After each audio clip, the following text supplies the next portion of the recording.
Boa noite. Começo sempre agradecendo pelo pessoal que nos segue aqui e sempre está aqui conosco às quartas-feiras, na verdade às quintas-feiras, que é o nosso dia tradicional de live. Hoje um pouquinho diferente, quarta-feira.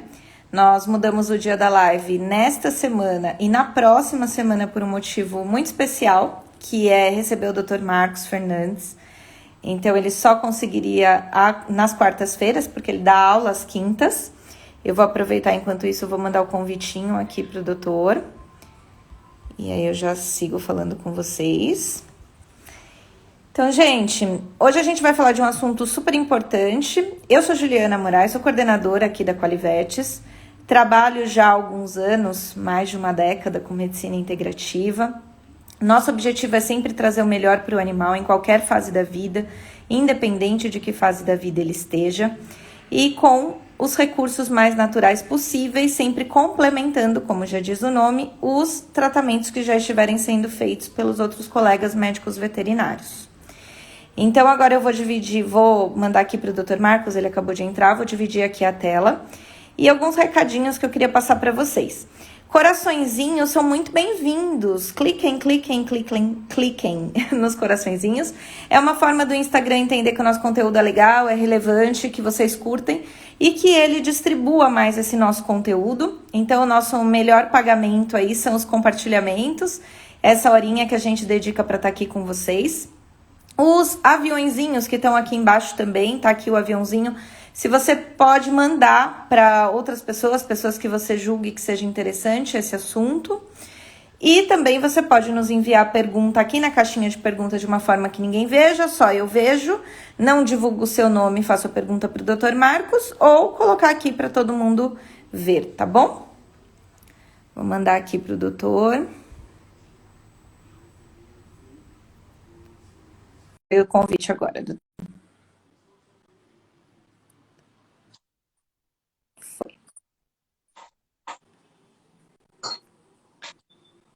Entrou. Olá, doutor. Tudo bom? Olá, doutora, tudo bem? Eu ouço bem, te vejo bem, tá tudo certo aqui, estamos alinhados no tema. Perfeito. E na intenção. Primeiramente, quero muito agradecer de ter disponibilizado essa horinha e até dividir aqui com o pessoal, né? Que eu sinto que essa é quase uma sessão de terapia aberta para o pessoal, uma oportunidade. Porque eu amo ouvir o senhor falar, é sempre um aconchego, dá um quentinho no coração. E ter o senhor aqui com a gente é sempre muito importante, que a gente fala, não, o mundo não está perdido. Vamos lá ouvir o Dr. Marcos. Né? Tá todo mundo querendo pirar, mas não vamos não, ainda temos chances.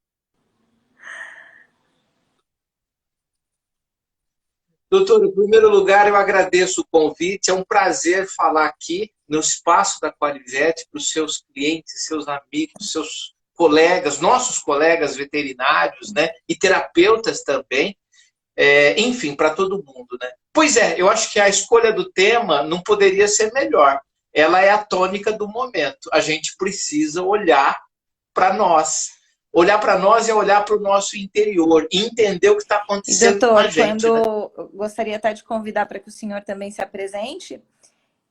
A maioria aqui eu sei que são fãs do senhor e acompanham o seu trabalho há bastante tempo. Tem ainda o pessoal que não conhece, e sempre é tempo, né? Vem com a gente. Então, eu gostaria que o senhor se apresentasse, principalmente a sua formação, doutor, que já começa daí o nosso quentinho no coração, né?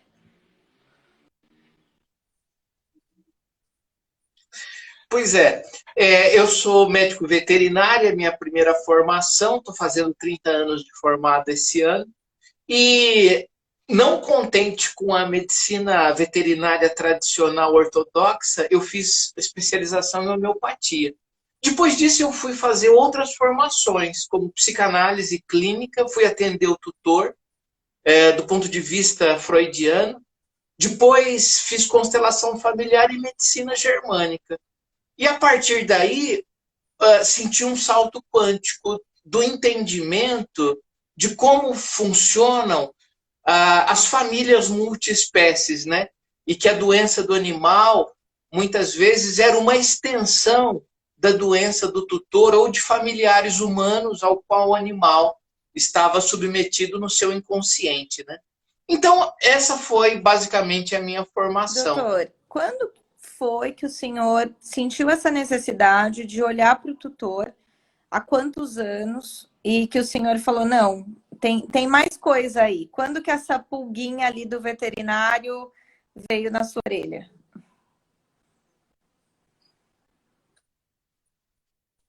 Antes de fazer veterinária, meu sonho era ser psicólogo. Então, eu já venho com uma. Desde a adolescência, eu queria ser psicólogo. Então, eu já venho um olhar diferenciado do médico veterinário. Agora, desde que eu entrei no consultório pela primeira vez, ainda que estagiário, estudante de medicina veterinária, eu já percebia, doutora, que tinha alguma coisa ali a mais, que aquilo que os professores falavam nas aulas de clínica não eram exatamente aquilo que eu via no consultório. Então, desde que eu era estudante de veterinária, eu percebia que havia algo que eu não sabia definir o que é, mas um alinhamento, uma complementariedade, uma semelhança entre tutor E e o senhor é tutelado. autor do livro Cara de um, Focinho de Outro, né? Eu até esqueci de deixar o meu aqui do lado, mas depois eu coloco como dica de leitura. Acho muito legal, pessoal, ler esse livro. E quando foi que o senhor optou por essa obra e trouxe ali aquelas informações? Da onde saiu tudo isso? Da sua rotina, assim? O que o senhor olhava? Desde que eu entrei no consultório, eu vi que o cachorro era muito parecido com o dono. Isso lá em 1992, quando eu formei. Mas somente em 2014 eu fiz a formação em psicanálise e eu tinha que escrever um TCC, uma monografia. E escrevi Cara de um, Focinho do outro. Nisso, uma professora, terapeuta infantil, pegou o livro e falou, pegou o TCC e falou: mas isso é um livro. E aí se transformou no livro Cara de um, Focinho do Outro. Foi para que eu obtivesse o título de psicanalista clínico através dessa monografia que foi transformada Doutor, no livro. antigamente, né? A gente está falando aí, eu tenho 14 de formada, e realmente nós sempre vimos isso, essas semelhanças entre tutores e entre animais. Então é muito comum, né? Casos oncológicos na mesma família, diabéticos, enfim, o pessoal vai ouvir. E só que agora a gente passa por uma nova era que não só vem as semelhanças, como vem essa doença familiar que talvez eu entenda, e aí me corrija se eu estiver errado, que a gente projeta também uma doença no animal, ou a gente espelha, ou a gente, de uma forma, claro que sem desejar, mas a gente deseja que ele fique também doente. É uma coisa meio esquisita, doutor. Traduz aí o que está passando na minha cabeça e o que o senhor vê em relação a tudo isso. Eu acho, doutora, que independente da gente desejar ou não, o animal quer ficar doente porque ele sofre um processo chamado identificação, que é um conceito de Freud de 1921, onde Freud disse: os filhos se identificam com os pais. E aí isso eu reescrevi no meu livro: os animais se identificam com seus tutores. É por amor. É um amor infantil, é um amor inconsequente, é um amor inconsciente, mas ele quer honrar, ele quer amar o seu tutor até na doença, porque assim ele fica do lado dele. Nós fazemos isso com os nossos pais também. Adquirimos doenças que são dos pais, mas por amor fazemos isso para sofrer da mesma forma que eles sofreram. Esse amor precisa ser quebrado. Esse amor incondicional. Ele não pode existir porque ele adoece os animais e nós em relação aos Doutor, pais, hoje aos nossos a gente pais. vê muito uma troca de lugares ali dentro da família com os animais. Então, eles viraram filhos, maridos, irmãos.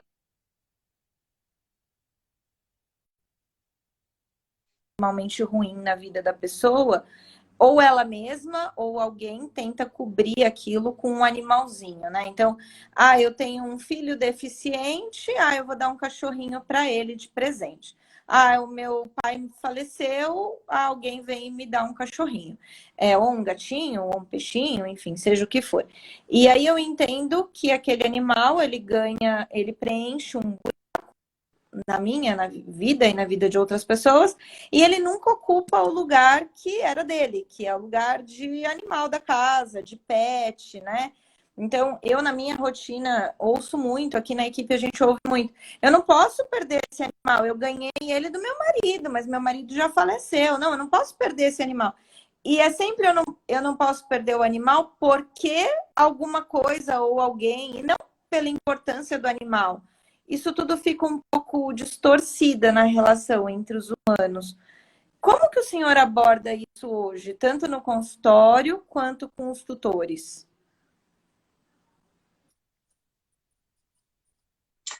Indicando terapia para os tutores. Os tutores, eles têm buracos emocionais que eles preenchem. A gente pode preencher os buracos emocionais de várias formas: comida, bebida, psicoativo, né, compulsões. E o animal é uma forma de diminuir, de analgesiar as nossas dores, as nossas angústias, que temos em demasia, todos nós, uns mais, outros menos. Então, não é função do animal estar nesse lugar, porque nesse lugar ele irá adoecer e sofrer, sem sentido, né? Então, muitas vezes isso é agravado pelo intenso processo de humanização que as pessoas fazem em relação aos animais, dando vida de gente a quem não é gente, colocando o animal no lugar de filho, especialmente filho, e com isso sobrecarregando esse ser que é de uma outra espécie com uma expectativa enorme que ele não aguenta. Por isso, muitas vezes, paciente oncológico ele se torna, paciente ortopédico ele se torna não aguentando o peso desse tutor descompensado que não faz terapia, buscando resolver as questões, substituindo-as, as suas dores ou analgesiando-as pela presença de um animal, por Tudo exemplo. bem complicado. O senhor é uma das pessoas que mais falam do não à humanização, né? E, consequentemente, é a pessoa que eu conheço que é mais criticada em relação a isso. Então, eu ouço muito do senhor há anos falando dizer não à roupinha, aos lacinhos, aos mimimis em geral, né? Que tiram o animal do local de animal. E por outro lado, estamos nós todos tutores também, eu também, que acha lindo o cachorro quando tá na roupinha e tá lá na cobertinha. E tem até alguns memes na internet agora falando, cachorro no Alasca, né? Ele tá super bem lá na neve, tal, tal, tal. Cachorro em São Paulo, 15 graus, travesseiro, manta, aquecedor, né? O coitado nem cabe mais coisa nele, mais pelo, enfim. Quais são as principais doenças que o senhor tem visto, que o senhor diria que nós temos grande parcela de culpa nessa humanização?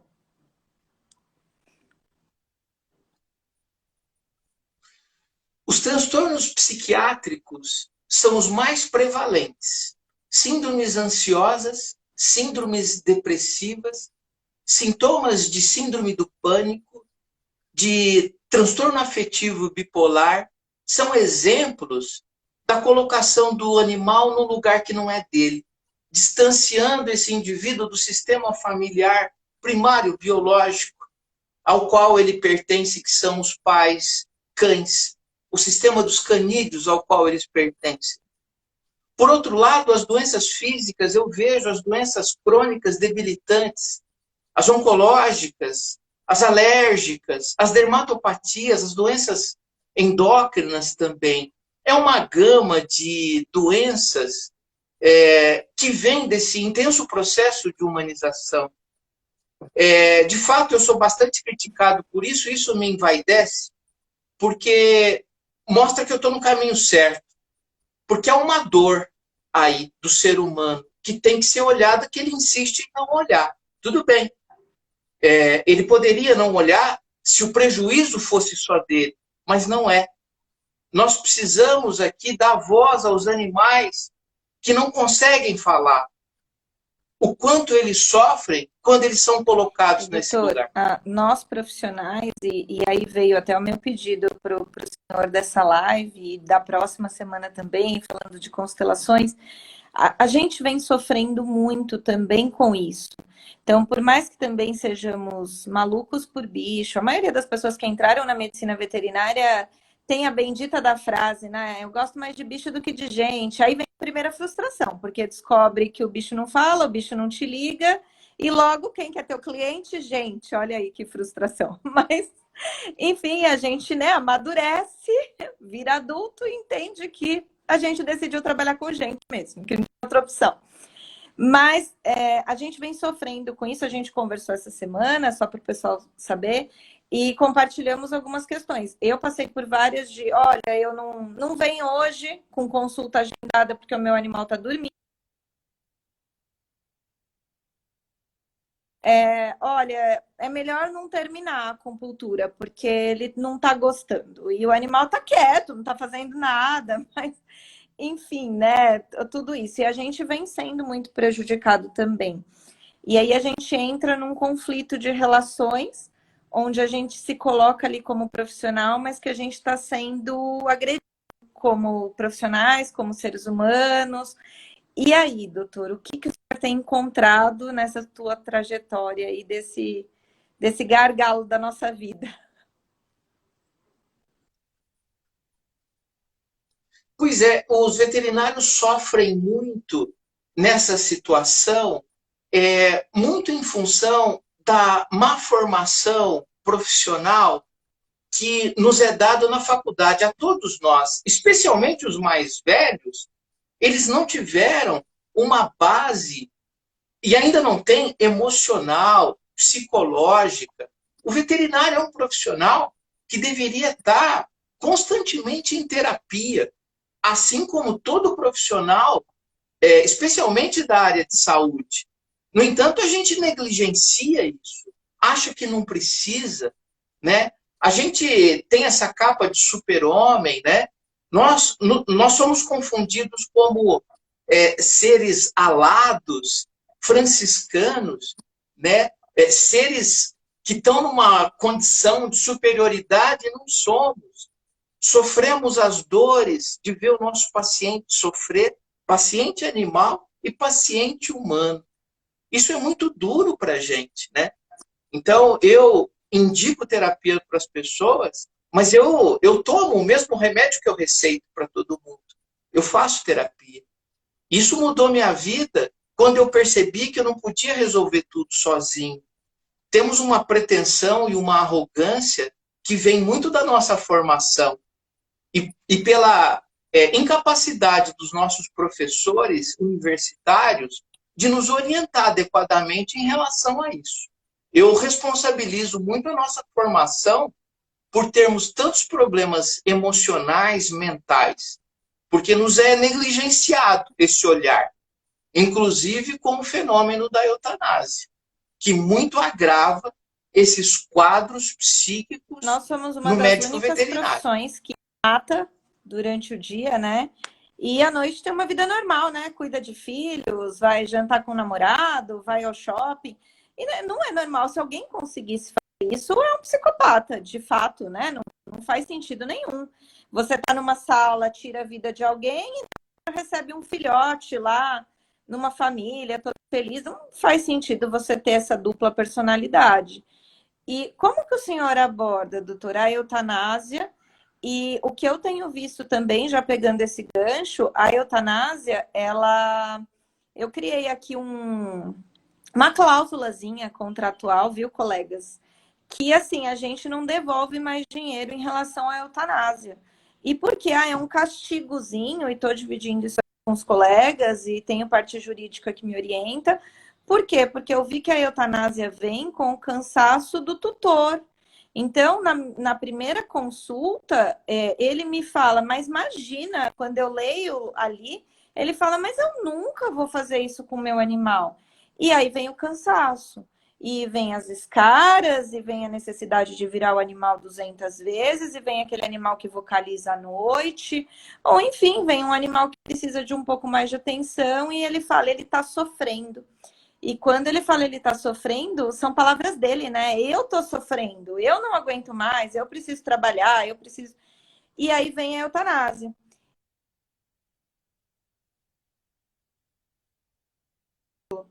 E aí eu não lido muito bem com isso, e aí a gente tem algumas questões para lidar da melhor forma possível para que esse animal não precise chegar nesse ponto. Mas como que o senhor vem abordando tudo isso, inclusive a cabeça do doutor?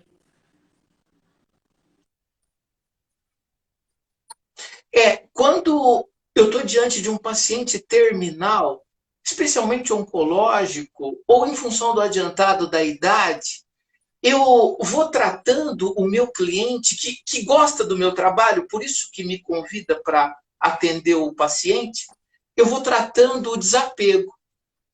E esse desapego vai fazendo com que o animal vai se desligando. E faz 7 anos que eu não faço mais nenhuma eutanásia. Todas são trabalhadas através da consciência e do desapego. E é incrível como isso acontece de forma favorável para o animal, com o mínimo de sofrimento, porque eu faço uso do que for necessário, analgésicos, anti-inflamatórios, sedativos, tranquilizantes, todas as terapêuticas que eu conheço, eu faço uso para diminuir a dor e o sofrimento do animal. Mas o mais importante é tratar emocionalmente o tutor, que através do desapego facilita a Então, sua doutor, quando a passagem. gente fala, tá segurando ele, e a gente usa essa frase para humanos e para animais, né? O senhor acredita que isso seja uma realidade, que isso possa acontecer, a gente segurar o animal de uma forma que ele nem consegue partir, nem consegue ficar de uma forma saudável e com bem-estar. Não acho, tenho certeza, que os animais deveriam fazer a sua passagem muito antes do que fazem, sendo que essa diferença de tempo infelizmente, preenchida com muita dor e sofrimento de ambas as partes. As pessoas também passam por isso. Quantas pessoas internadas, em coma, muitas vezes não fazem a passagem até ter alguém que vai lá na visita de domingo, numa amplitude de consciência, fala: pai, pode ir embora, eu cuido da mãe, eu cuido da empresa, eu cuido do neto. E horas depois, a criança, desculpa, o paciente, que é o pai dessa pessoa do exemplo, faz a sua passagem, né? Há livros falando sobre isso, que é uma realidade. E por que não seria na relação homem-animal, tutor-tutelado? Então, eu tenho certeza, os animais sofrem muito mais do que deveriam em função do apego O senhor que vê nós na temos com rotina, eles. doutor, que o animal espelha uma pessoa da casa, que é aquela com quem ele tem maior afinidade, ou todas da casa? Como que é essa relação da família em si? Ele sofre influência de todos da família, mas tem um, por motivos que eu desconheça, que ele se alinha completamente. E permeável que é a situações, emoções, sintomas, absorvem dessa pessoa as questões dela. Então eu vejo que, de fato, há um que o alinhamento é muito, muito maior. Mas, sem dúvida, dentro de um ambiente familiar, ele está absorvendo tudo de todos, a E todo a momento. Tereza está comentando aqui, já vou mudar o jeito que chamo minha gata, não vou chamá-la de filha. E aí vem a dica, né, doutor, o início aí que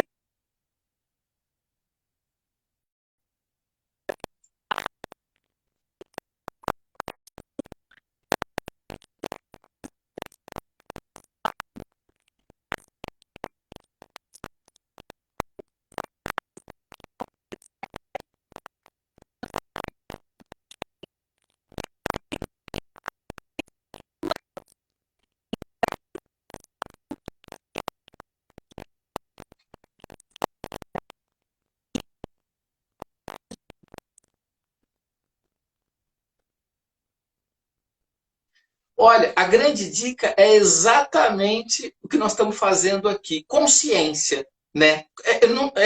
Segundo Buda, né, só existe um mal, a ignorância. Então, quando a gente informa que muitas vezes o animal, ao estar no lugar errado do sistema familiar, ele absorverá com maior facilidade as doenças desse sistema humano ao qual ele está submetido, o cliente inteligente e que de fato tem amor pelo animal, ele para e te ouve. Ele fala, faz sentido o que você está falando. De fato, ele não é meu filho. O meu filho é o Gabriel, é a Maria, é a Sofia, né? Filhos do meu e do meu marido, por exemplo, como eu já ouvi. Mas o cachorro não é mesmo meu filho. Por que, que eu chamo ele de filho? Um exemplo que eu dou, às vezes a pessoa fala assim, não, doutor, eu só chamo, mas é óbvio que eu sei que não é. Aí eu vou dizer para a pessoa assim, olha, você chama o seu marido de filho? Você chama o seu filho de marido? Porque é a mesma história. A senhora sabe que não é, mas chamar não tem problema, né? Não é assim. Aí a pessoa se convence. Ela fala de fato. Tudo é o pensar, o falar e o agir. Há poder em tudo. Não. Ou eu posso falar qualquer coisa para você. Ou eu posso falar qualquer coisa para o meu cliente. Não posso. Não é verdade? Não faz sentido. Imagina eu chamar, né, a minha namorada me chamar de filho. Faz algum sentido? Faz algum sentido eu chamar ela de mãe? A minha namorada, minha esposa, fala assim, ô mãe, vem cá. Isso vai nos trazer consequências no nosso relacionamento afetivo, no nosso relacionamento sexual. Tem alguém que discordaria disso ou não? Eu entendo que sim, né? Porque é tão simples, né? É tão objetivo que não tem como a pessoa dizer, não, isso não tem nenhum problema. Então, por que teria com o cachorro, então? Por que não sendo ele meu filho, de fato, eu poderia chamá-lo? Há uma frase do inconsciente coletivo muito errada. Pai é quem cria. Pai não é quem cria. Pai é quem deu o espermatozoide. Mãe é quem deu o óvulo. Somos formados de um óvulo e um espermatozoide. Qual a dificuldade que as pessoas têm de entender isso? Eu não entendo. Qual a dificuldade? Se o É visto como um desenho, é meu filho, então eu não amo você, eu não faria tudo por você. Talvez essa história do filho é um sinônimo aí, talvez de um amor incondicional que os pais passaram a ocupar. Também eu entendo que até a página 2, porque quando a gente começa a falar de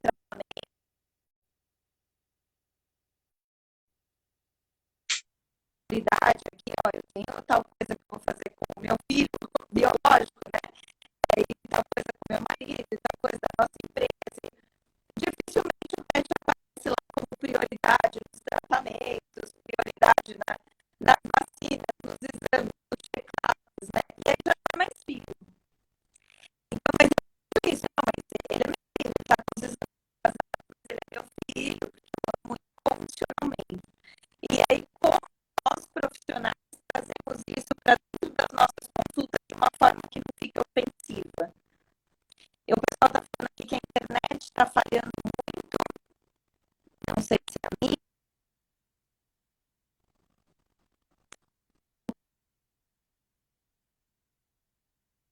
não está legal, muito ruim de ouvir o áudio dela, não consigo, estou travado, não, está normal, acho que não funciona normal, para mim também, os feedbacks, normal. a Mari está falando que está ruim ainda, muito ruim, gente, a minha internet aqui com todo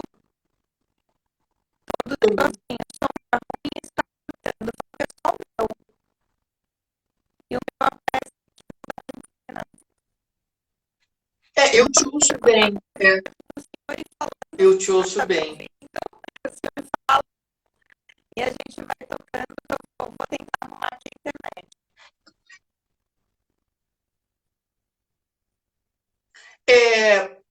Doutora, eu entendi perfeitamente a pergunta, como não ser ofensivo, né?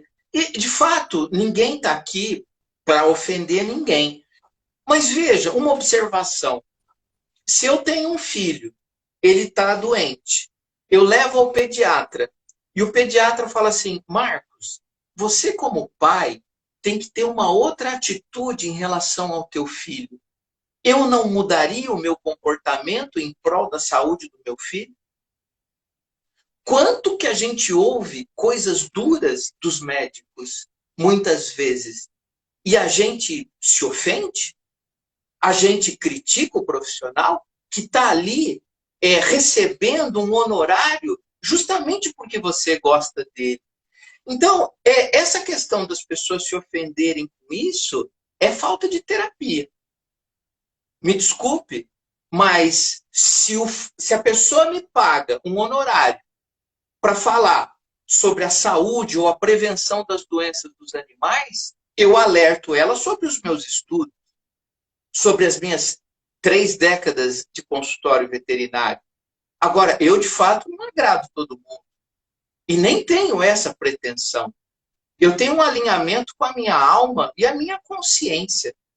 E vejo cada vez mais as pessoas entrando nesse discurso nosso. Animal não é filho. Né? Animal é animal. Filho é outra coisa. Eu vejo cada vez mais. Inclusive, muitos veterinários também entrando nesse alinhamento.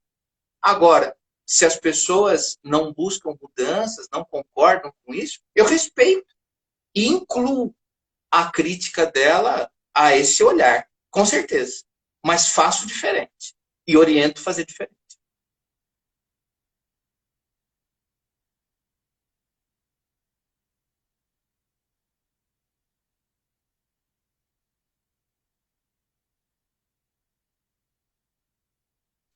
A, sim, sim. A primeira eu tenho visto. Outro dia eu fui num hospital veterinário para fazer uma reunião.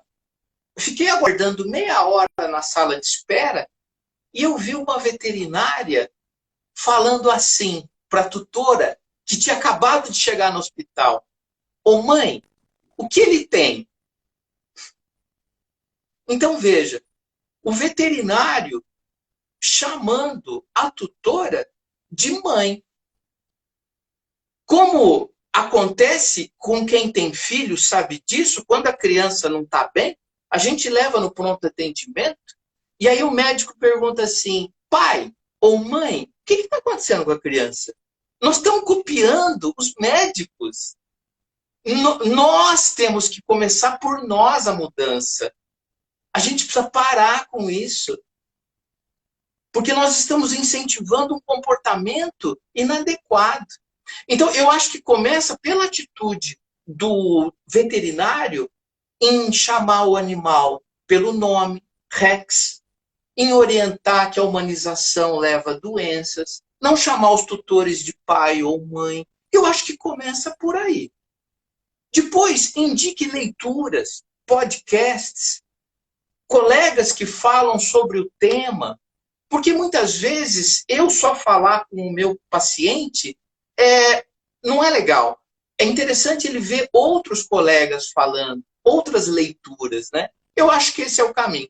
Nós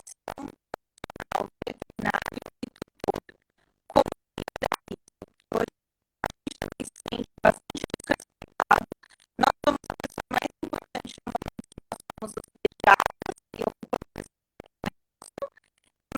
lado, nós somos sendo respeitados como tal, e aí a gente ocupa alguns dos lugares de suicídio. Eu devo falar um pouquinho sobre isso.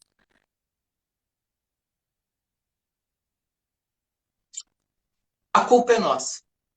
Nós não nos respeitamos. E voltando à questão de tratar o cachorro como filho, o cachorro é filho quando interessa. E ele não é filho quando interessa também. Na hora de pagar por um atendimento especializado de um médico veterinário que fez uma pós-graduação, um mestrado, um doutorado, o valor mais alto, o cachorro não é filho, não. O cachorro é filho quando ele morre. O cachorro é filho quando você diz que ele não é filho. Aí ele é filho. Então, filho, a gente não eutanasia. Que eu saiba. Filho não é eutanasia. Então, quando interessa é filho e quando não interessa não é filho. O veterinário vive esse sofrimento psíquico por responsabilidade dele, em primeiro lugar, que não se coloca, que não se valoriza. Porque se ele fizesse o contrário, ele estaria num outro lugar, numa outra posição. Então, a vida te trata, segundo Luiz Antônio Gasparetto, como a gente se trata. Se a gente se trata mal, e a gente se trata mal, a gente atrai pessoas que nos tratam mal também. Mas se a gente se trata bem, se respeita, se valoriza, a gente atrai pessoas que nos respeitam e nos valorizam. Sinceramente, sendo muito sincero, eu não tenho problema com isso. Eu atraio clientes que gostam dessa forma que eu tenho de pensar, que eu divulgo de forma muito objetiva no programa de rádio, nas lives, nos livros. Então, eu tenho o meu público e esse público me valoriza muito. Por isso, a minha área é muito pouco estressante, porque eu falo para as pessoas que querem me ouvir.